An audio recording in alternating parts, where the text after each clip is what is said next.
انہوں نے اللہ اور اس کے رسول صلی اللہ علیہ وآلہ وسلم کی مخالفت کی،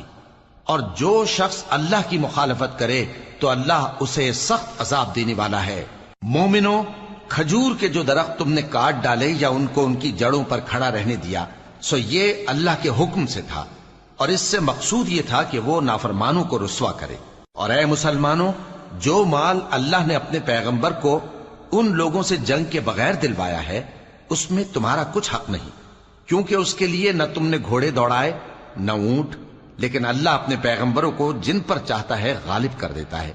اور اللہ ہر چیز پر قادر ہے۔ جو مال اللہ نے اپنے پیغمبر صلی اللہ علیہ وآلہ وسلم کو بستیوں والوں سے دلوایا ہے،